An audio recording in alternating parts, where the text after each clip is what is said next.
Friends, मैं फरीदा। आप देख रहे हैं समाचार खबरें हिंदी टीवी न्यूज। आइए देखते हैं आज की बड़ी खबरें। हेलो फ्रेंड्स, मैं फरीदा। आप देख रहे हैं समाचार खबरें Hindi TV news. ED case में सुप्रीम कोर्ट ने दी सीएम अरविंद केजरीवाल को जमानत। आइए देखते हैं वीडियो। राउज एवेन्यू के स्पेशल ईडी कोर्ट ने जमानत दी। आज देश के सबसे उच्चतम न्यायालय, देश के सुप्रीम कोर्ट ने अरविंद केजरीवाल जी को जमानत दी। चाहे वो राउज एवेन्यू कोर्ट का फैसला हो या आज सुप्रीम कोर्ट का फैसला हो, इस बात को साबित कर देता है कि अरविंद केजरीवाल जी की गिरफ्तारी पिछले 2 साल से आम आदमी पार्टी के नेताओं और मंत्रियों का विच हंट, पिछले 2 साल से चल रहा ये फर्जी शराब घोटाले का इन्वेस्टिगेशन सिर्फ और सिर्फ भारतीय जनता पार्टी का एक षड्यंत्र है। भारतीय जनता पार्टी आम आदमी पार्टी का, दिल्ली सरकार का, दिल्ली के लोगों का काम रोकने के लिए साजिश रच रही है और इसीलिए उन्होंने दिल्ली के चुने हुए मुख्यमंत्री को एक फर्जी केस में बिना किसी सबूत के जेल में डाल दिया। राउज एवेन्यू कोर्ट ने जब अरविंद केजरीवाल जी को जमानत दी थी तो बहुत स्पष्ट तौर पर कहा, और एक बार नहीं बार बार कहा कि इन्फोर्समेंट डायरेक्टोरेट के पास अरविंद केजरीवाल जी के खिलाफ कोई सबूत नहीं है। उन्होंने ये भी कहा कि ईडी इस केस में एक बायस के साथ एक्ट कर रही है। ये कोर्ट के शब्द हैं, ये हमारे शब्द नहीं हैं। आज राउज एवेन्यू कोर्ट के उस फैसले पर सुप्रीम कोर्ट ने भी मोहर लगा दी और अरविंद केजरीवाल जी को ईडी के मुकदमे में जमानत दे दी। लेकिन भारतीय जनता पार्टी को यह पता था, उनको पता था कि राउज एवेन्यू कोर्ट से जमानत मिल गई है, उनको पता था कि सुप्रीम कोर्ट से भी जमानत मिल जाएगी। इसीलिए उन्होंने एक और षड्यंत्र रचा और सुप्रीम कोर्ट में जिस दिन अरविंद केजरीवाल जी की जमानत का केस आना था, उससे पिछले दिन अपने एक और राजनीतिक हथियार सीबीआई से अरविंद केजरीवाल जी को गिरफ्तार करवा लिया। क्यों किया गिरफ्तार सीबीआई से? सिर्फ और सिर्फ इसलिए गिरफ्तार करवाया कि अगर ईडी के केस में जमानत मिल गई तो अरविंद केजरीवाल जी बाहर आकर 10 गुना स्पीड से दिल्ली के लोगों का काम करने लग जाएंगे और भारतीय जनता पार्टी का षड्यंत्र रुकता नहीं है। इसलिए सीबीआई के केस में अरेस्ट किया। मैं आज भारतीय जनता पार्टी को यह कहना चाहती हूं कि इस देश के एक के बाद एक हर न्यायालय ने आपके षड्यंत्र का पर्दाफाश किया।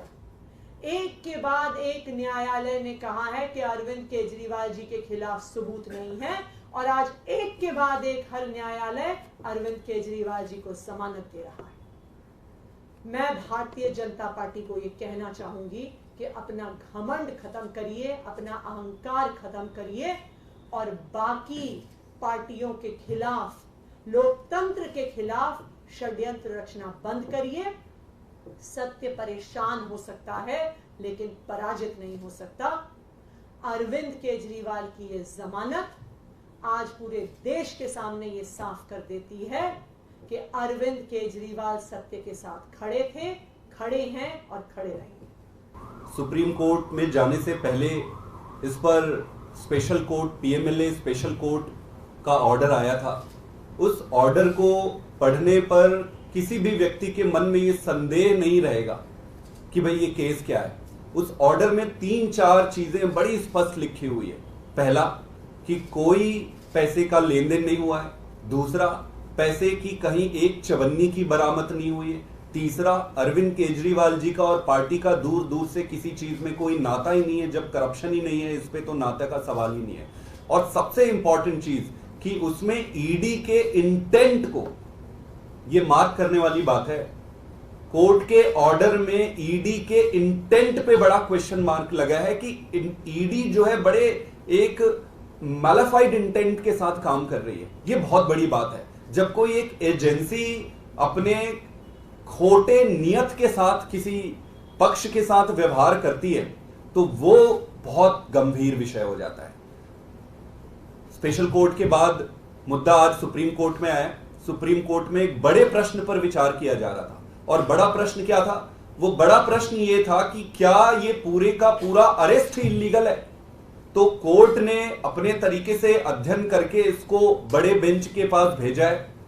जो भी होगा वो देश के लिए अच्छा ही होगा, दिशा निर्धारण होगा आगे। लेकिन कोर्ट ने इंटरिम बेल ग्रांट किया है अरविंद केजरीवाल जी को। अब आपको ये समझना होगा कि पीएमएलए में जब सारे तथ्य और साक्ष्यों को देखकर सभी सबूत ये जो दिए हैं उसको एग्जॉस्ट करने के बाद ही ऐसे इंटरिम बेल या बेल दिए जाते हैं।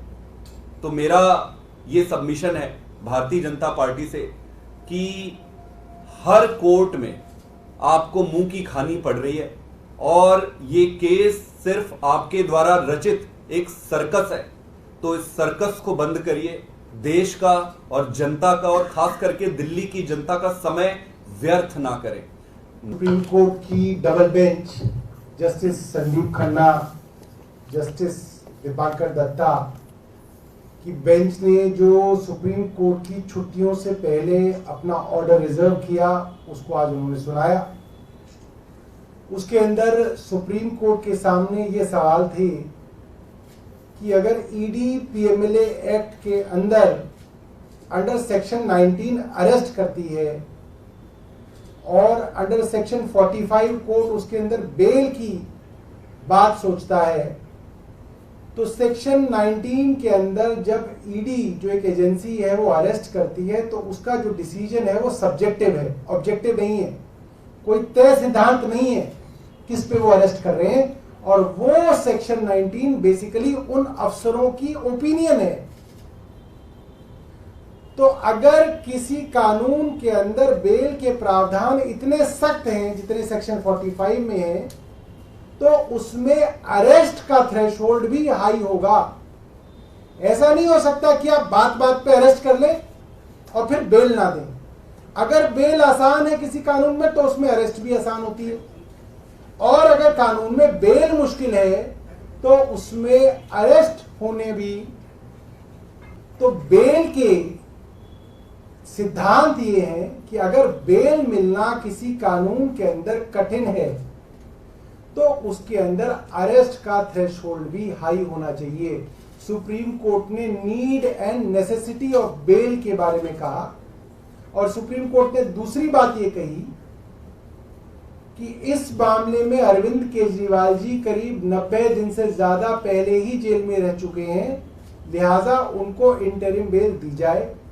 तीसरी बात सुप्रीम कोर्ट ने कही कि अरविंद केजरीवाल जी के ऊपर मुकदमा है, ऐसे में वो मुख्यमंत्री रह सकते हैं या नहीं रह सकते हैं, ये फैसला कोई कानून कोई कोर्ट नहीं कर सकता, ये फैसला स्वयं वही कर सकते हैं। लिहाजा इसके अंदर कोई कानूनी बंदिश नहीं है। जो हमारे भारतीय जनता पार्टी के मित्र कूद रहे थे कि साहब वो उनके ऊपर मुकदमा हो गया, वो अरेस्ट हो गए तो अरविंद केजरीवाल को इस्तीफा दे देना चाहिए, तो वो हाईकोर्ट में भी गए, हाईकोर्ट ने भी यही बात कही और अंततः सुप्रीम कोर्ट ने भी यही बात कही कि वो मुख्यमंत्री रहेंगे या नहीं रहेंगे इसमें कोर्ट कोई दखल नहीं कर सकता।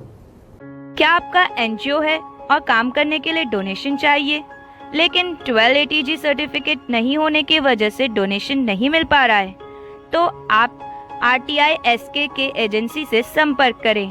RTI SK के एजेंसी से संपर्क करके 1280G सर्टिफिकेट बनवा सकते हैं।